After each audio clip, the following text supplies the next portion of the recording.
ದೇಶದ ಅತ್ಯಂತ ಶ್ರೀಮಂತ ಮುಖ್ಯಮಂತ್ರಿಗಳ ಪಟ್ಟಿ ರಿಲೀಸ್ ಆಗಿದೆ. ಸಿಎಂ ಸಿದ್ದರಾಮಯ್ಯ 3ನೇ ಸ್ಥಾನದಲ್ಲಿದ್ದಾರೆ. ಸಿದ್ದರಾಮಯ್ಯ ಒಟ್ಟು ಆಸ್ತಿ ಮೌಲ್ಯ 51 ಕೋಟಿ ರೂಪಾಯಿ ಅಂತ ಅಸೋಸಿಯೇಷನ್ ಫಾರ್ ಡೆಮಾಕ್ರೆಟಿಕ್ ರಿಫಾರ್ಮರ್ಸ್ ಹೇಳಿದೆ. ಸಿದ್ದರಾಮಯ್ಯ ದುಡ್ಡು ಬಂದ್ರೆ ಸಂತೋಷ ನನಗೆ, ಬಟ್ ಒಂಥರ ನನಗೆ ಅದನ್ನ ಹೆಂಗೆ ವರ್ಣನೆ ಮಾಡೋದು ಅಂತ ಅರ್ಥ ಆಗ್ತಿಲ್ಲ. ಯಾಕೆ ಸರ್ ಹಂಗೆ? ದುಡ್ಡು ಆಸ್ತಿ ವಿಚಾರದಲ್ಲಿ ಬಹಳ ದೂರ ಇದ್ದವ್ರು ಸಿದ್ದರಾಮಯ್ಯ. ಅಷ್ಟೊಂದೇನು ವ್ಯಾಮೋಹ ಇಲ್ಲ. ಇದೇನು ಅಂತ ಗೊತ್ತಿಲ್ಲ. ಬೇರೆಯವರಾದ್ರೆ ಕತೆ ಬೇರೆ, ಇವ್ರಿಗೆ ನಾನು ಹೇಳ್ತಿರೋದು ಹೆಂಗೋ ಗೊತ್ತಿಲ್ಲ. ಒಟ್ಟಲ್ಲಿ 3ನೇ ಮುಖ್ಯಮಂತ್ರಿನಾ? ಏನು ನಿಮ್ದು ಏನಾದ್ರು ಪವರ್ ಶೇರಿಂಗ್ ಅಲ್ಲಿ ಅಪ್ಪಿತಪ್ಪಿ DK ಬಂದುಬಿಟ್ರೆ ನಂಬರ್ 1 ಪೊಸಿಷನ್ನೇ ಕರ್ನಾಟಕಕ್ಕೆ ಬರುತ್ತೆ. ಬರ್ಬೋದು, ಬಂದೇ ಬರುತ್ತೆ ಅಂತ ಗ್ಯಾರಂಟಿ ಇಲ್ಲ, ಬರ್ಬೋದು. ಹಾಂ, ರೇಣುಕಾಸ್ವಾಮಿ ಪ್ರಕರಣದಲ್ಲಿ ದರ್ಶನ್ ಪವಿತ್ರಗಳೆಲ್ಲ ಇದಾರಲ್ಲ, ಅವರೆಲ್ಲ ಬೇರೆ ವಿಚಾರ ಆಕ್ಷೇಪ ಹಾಕೋದಂತೆ ಬಳ್ಳಾರಿ ಜೈಲಿಗೆ ಕಳಿಸೋ ವಿಚಾರದಲ್ಲಿ ಅವರೇನೋ ಹಾಕ್ಲಿಲ್ವಂತೆ ಆಕ್ಷೇಪ. ಇನ್ನೊಂಚೂರು ಟೈಮ್ ಕೇಳಿದಾರಂತೆ, ಅವರು ಕೊಟ್ಟಿರ್ತಾರೆ. ಇದೇನೋ ಆಗಸ್ಟ್ 30ನೇ ತಾರೀಕು ನಡೆಯುತ್ತಂತೆ. ಈಗ ವಿಚಾರಣೆ ನಡೆದ ಮೇಲೆ ತೀರ್ಮಾನ ಮಾಡ್ತಾರೆ. ಈ ಮಧ್ಯೆ ಪವಿತ್ರ ಗೌಡ ವಕೀಲರು ಯಾರೋ ಜಾಮೀನು ಕೋರಿ ಅರ್ಜಿ ಹಾಕಿದಾರಂತೆ. ಯಾಕೆ ಅಂದರೆ ನೋಡಿ, BNSS ಅಡಿನಲ್ಲಿ ಚಾರ್ಜ್ ಶೀಟ್ ಹಾಕದೆ CRPCನಲ್ಲಿ ಹಾಕ್ಬಿಟ್ಟಿದ್ದಾರೆ ಚಾರ್ಜ್ ಶೀಟ್ನ ಅಂತೇನು ಹಾಕಿದಾರಂತೆ. ಟೆಕ್ನಿಕಲ್ ಅದು ಗೊತ್ತಿಲ್ಲ, ಕೋರ್ಟ್ ಏನು ಮಾಡ್ತಾರೋ. ಇದು ಜಾಮೀನು ಕೊಟ್ಬಿಡಿ ಇವ್ರಿಗೆ ಅಂತ ಕೇಳಿದಾರಂತೆ, ಗೊತ್ತಿಲ್ಲ. ಕೊಟ್ಟರೆ ಇಸ್ಕೊಳ್ಳಿ. ಅದು ದೊಡ್ಡ ಡಿಫ್ರೆನ್ಸ್ ಆಗುತ್ತಾ ಸರ್?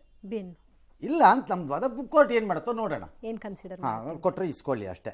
ಹೌದು, ಜಾಮೀನು ಅರ್ಜಿ ಸೆಪ್ಟೆಂಬರ್ 9ಕ್ಕೆ ಹೋಗಿದೆ. 88 kg ಇದ್ದವರು ಈಗ 72 kg ಬಂದಿದ್ದಾರೆ. ಅಂದ್ರೆ 16 kg ವೆಯ್ಟ್ ಲಾಸ್ ಮಾಡ್ಕೊಂಡಿದ್ದಾರೆ. ಮೊದಲ ದಪ್ಪ ಬಾಳದಿ, ಎಷ್ಟು ಮೇಯ್ ಬಿಟ್ಟಿದಿ, ಎಷ್ಟು ದಪ್ಪದಿ ಅಂತೇಳಿ ನನಗೆ ಹಾಸ್ ಮಾಡ್ತಿದ್ದು. ಈಗಿಲ್ಲ, ಬಿಸಲೇ ಬಾಳ ಸಣ್ಣ ಹುಡುಗಿಗತೆ ಕಾಣತ್ತೆ ಅಂತ ನನಗೆ ಜನರು ಅಂತ.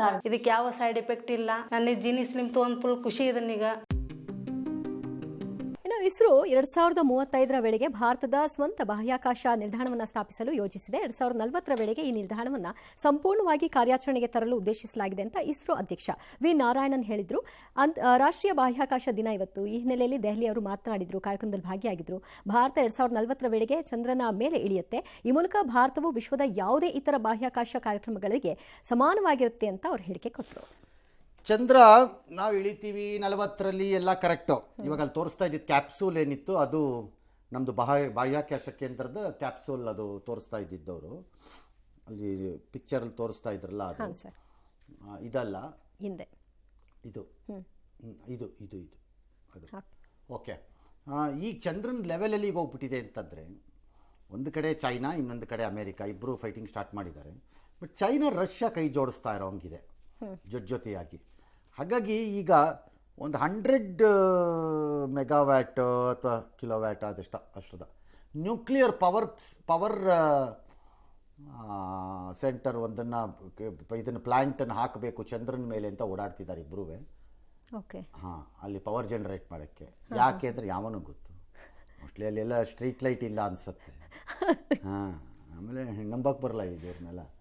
ಆಯಿತಾ, ಹೋಟೆಲ್ ಮಾಡ್ತಿದ್ದಾರೆ, ಇಟ್ಸ್ ನಾಟ್ ಬಿಗ್ ಅದು. ಸೊ ಹಾಗಾಗಿ ತುಂಬ ದೊಡ್ಡ ಯುದ್ಧ ನಡೀತಾ ಇದೆ.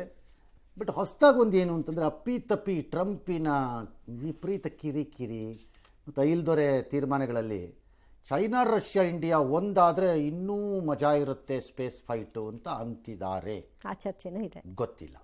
ಎಸ್, ಇಷ್ಟೆಲ್ಲ ಆದಮೇಲೂ ಪಾಕಿಸ್ತಾನ ಜೊತೆಗೆ ಸ್ನೇಹಪರವಾಗಿದೆಯಲ್ಲ ಅಮೇರಿಕಾ, ಏನಿದು ಕತೆ ಅಂತಂದು ಇದಕ್ಕೆ ವಿದೇಶಾಂಗ ಸಚಿವ ಜೈಶಂಕರ್ ಹೇಳ್ತಾರೆ, ಅವ್ರಿಗೆ ಬಿನ್ ಲ್ಯಾಡನ್ ಅಲ್ಲೇ ಇದ್ದಿದ್ದು ಅನ್ನೋದು ಮರ್ತೋಗ್ಬಿಟ್ಟಿದೆ, ನಾವೇನು ಮಾಡೋಣ ಅಂತ. ನನ್ನ ಪ್ರಕಾರದಲ್ಲಿ ಅಮೇರಿಕಾ ನಮ್ಮ ಜೊತೆ ಸ್ನೇಹಕ್ಕೆ ಯೋಗ್ಯ ದೇಶ ಅಲ್ಲ. ಹಂಗಂದ್ಬಿಟ್ಟು ನಾವು ಚೈನಾ ನಂಬಬೇಕು ಅಂತಲ್ಲ, ನಮ್ಮನ್ನು ನಾವು ಕಟ್ಕೊಳ್ಳೋ ಕಡೆ ಹೋಗ್ತಾ ಇರಬೇಕು. ರಷ್ಯಾನ ಜೊತೆಲಿ ಇಟ್ಕೋಬೇಕು. ದೀರ್ಘಕಾಲ ಪ್ರೂವ್ ಮಾಡಿದ್ದಾರೆ ಬೆಟರ್ ಫ್ರೆಂಡ್ಶಿಪ್ಪನ್ನು. ಅಮೇರಿಕಾ ನಂಬಬೇಡಿ, ತಾವರೆ ಎಲೆಯ ಮೇಲಿರುವ ನೀರಿನಂತೆ ಅವರ ಜೊತೆ ವ್ಯವಹಾರ ಇರಬೇಕು ಅಷ್ಟೇ. ನಮಗೆ ಅಷ್ಟೇ ವ್ಯವಹಾರ ಮಾಡ್ಕೊಂಡಿರಬೇಕು. ಅವ್ರನ್ನ ಫ್ರೆಂಡ್ ಅಂತ ನೀವು ಪರಿಗಣಿಸೋದಾದರೆ ನೀವು ಮೂರ್ಖರಷ್ಟೇ, ಅಷ್ಟೇ. ಇನ್ನು ಭಿನ್ನಾಭಿಪ್ರಾಯ ಎಲ್ಲದರ ಮಧ್ಯೆ ಸಾಯಪ್ಪ, ಅದೇ ಐ ಡಿ ಅಂತಂದರೆ ಬೇರೆಪ್ಪ. ಆಮೇಲೆ ಅದು ಯಾವುದೋ ಬ್ರ್ಯಾಂಡ್ ಇದೆ, ಅವ್ರೇನಾದ್ರು ತಪ್ಪು ತಿಳ್ಕೊಬೇಡಿ. ಇನ್ನು ಐಲು ದೊರೆ ಅಂತ ಐ ಡಿ ಅಂದರೆ. ಹಾಂ, ಅವರು ರಾಯಭಾರಿ ಒಬ್ಬರನ್ನ ಹಾಕಿದ್ದಾರೆ ಇಲ್ಲಿ ನಮ್ಮ ದೇಶಕ್ಕೆ, ಹೊಸೊಬ್ಬರನ್ನ. ಒಬ್ಬ ನೀನು ಅಂತ ಅವ್ರ ಫ್ರೆಂಡ್ ಅಂತೆ, ಸೆರ್ಗಿಯೋ ಗೋರ್ ಅಂತ. ಬನ್ನಿ ಅದೇನೇನು ಮಾಡ್ತಿರೋ ನೋಡೋಣ, ಬನ್ನಿ.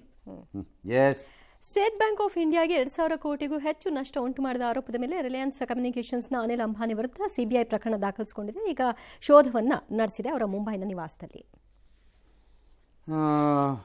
ಈ ಸಾಲನೆಲ್ಲ ವಂಚನೆ ಅಂತ ವರ್ಗೀಕರಿಸಿದಾರಂತೆ state bank of India, CBI ಅದರ ಮೇಲೆ. ದಟ್ ಈಸ್ ಓಕೆ, ವಂಚನೆ ಅಂತ ನೀವು ಮಾಡಿದ್ದೀರಿ, ಅವರಿಗೆ ಸಾಲಕ್ಕೆ ಹೋಗಿದ್ದಾರೆ.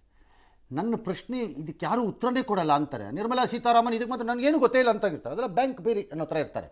ನಾನು ನರೇಂದ್ರ ಮೋದಿ ಅಥವಾ ಯಾರೋ ಸರ್ಕಾರದಲ್ಲಿರೋರು ಒಬ್ಬರು ಉಸಿರು ಎತ್ತಲ್ಲ ಒಬ್ಬ ಇದ್ರ ಮೇಲೆ. ಬೇರೆಯವ್ರ ಮೇಲೆ ಹಾಕ್ಬಿಡ್ಬೇಕಾಗಿತ್ತು. ಹಾಕ್ಕೊಂಡ್ರು ರುಬ್ಬಿಬಿಡೋರು BJPಯವರು. ಎತ್ರಪ್ಪ ಇದ್ರ ಮೇಲೆ ಪ್ರಶ್ನೆ.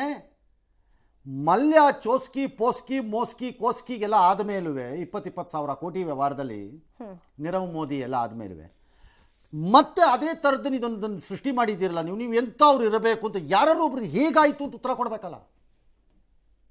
ಜನರಿಗೆ ಕಾಸು ಇರುತ್ತೆ. ನಿಮ್ಮ ತಾತನ ಮನೆ ದುಡ್ಡ ಕಚ್ಚಡಗಳು ತಗೊಂಬಂದು ಇನ್ಯಾವನಾರು ಮಾಡಲಿ, ಇದು ಕಾನೂನು ಪ್ರಕಾರ ಆಗತ್ತೆ, ಏನೂ ಮಾಡೋಕ್ಕಾಗಲ್ಲ ಅಂತ ಬುರುಡೆ ಬಿಡ್ತಾರೆ ಬಂದು ಎಲ್ಲ. ಇವರು ಅದೇ ಬುರುಡೆ ಅನಾಮಿಕ ಮಕವಾಡ ಇವ್ರದ್ದು ಕೀಳಬೇಕು ಒಂದಿನ ಮಕವಾಡ ನಾವು. ಎಸ್, ಕೆಲವು ದಿನಗಳ ಹಿಂದಷ್ಟೇ ಭೀಕರ ಮೇಘಸ್ಫೋಟ ಪ್ರವಾಹದಿಂದ ಸಂಕಷ್ಟಕ್ಕೆ ಸಿಲುಕಿದಂಥ ಉತ್ತರಾಖಂಡ್ನಲ್ಲಿ ನಿನ್ನೆ ರಾತ್ರಿ ಮತ್ತೆ ಭಯಾನಕ ಮೇಘಸ್ಫೋಟ ಸಂಭವಿಸಿದೆ. ಚಮೋಲಿ ಜಿಲ್ಲೆಯ ಥರಾಲಿಯಲ್ಲಿ ಮೇಘಸ್ಫೋಟದಿಂದ ಒಬ್ಬ ಯುವತಿ ಪ್ರವಾಹದಲ್ಲಿ ಕೊಚ್ಚಿ ಹೋಗಿ ಸಾವನ್ನಪ್ಪಿದ್ದಾರೆ. 10 ಜನ ಕಣ್ಮರೆಯಾಗಿದ್ದಾರೆ. SDRF ತಂಡವು ಸ್ಥಳಕ್ಕೆ ತಲುಪಿ ರಕ್ಷಣಾ ಕಾರ್ಯಾಚರಣೆಯನ್ನು ನಡೆಸ್ತಾ ಇದೆ. ಥರಾಲಿ ಹಾಗೂ ಹತ್ತಿರದ ಹಳ್ಳಿಗಳಲ್ಲಿಯೂ ಕೂಡ ಅನಾಹುತ ಸಂಭವಿಸಿದೆ.